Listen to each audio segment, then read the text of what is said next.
I knew within seconds of watching the House Benghazi hearings yesterday that the media atmosphere had changed the story. Because before Hillary Clinton even spoke, in the opening statements from Chairman Trey Gowdy and from the ranking Democrat Elijah Cummings, the talk was all about the committee. Gowdy defending the committee's work, saying it wasn't a partisan investigation, that it was a very professional investigation, and assuring the witness, Hillary Rodham Clinton, that this investigation was not about her, but that her testimony was needed, obviously, as a former Secretary of State. Elijah Cummings then jumping on the committee's work, the committee, of course, controlled by Republicans, saying that it was something of a witch hunt, saying that it was a fishing expedition, and saying it was designed to tie the noose around Hillary because she is running for president.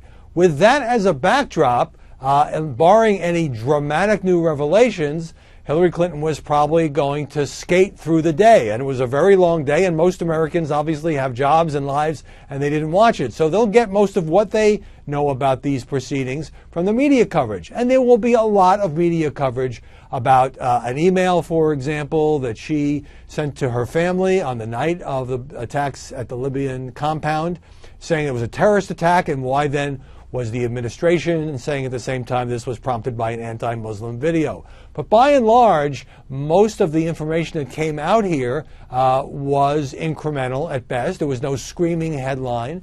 There was no smoking gun, to use the old Watergate term. And the committee, although I think mostly conducted itself professionally, but the partisanship was evident. And by the way, this is par for the course. I've covered hundreds of congressional hearings.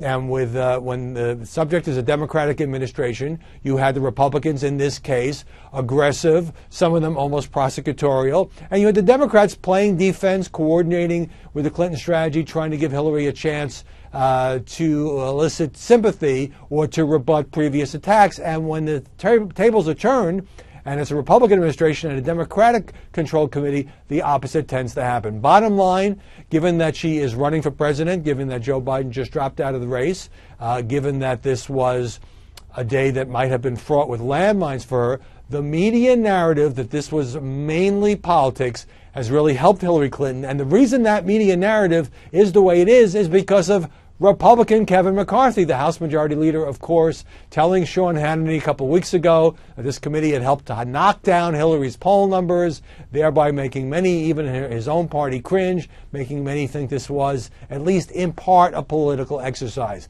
If that's how this comes out, and Hillary tried to defend herself in what was a possibly or partially political exercise, that means the damage that she might have sustained simply won't happen. And that has to be seen as something of a win for her.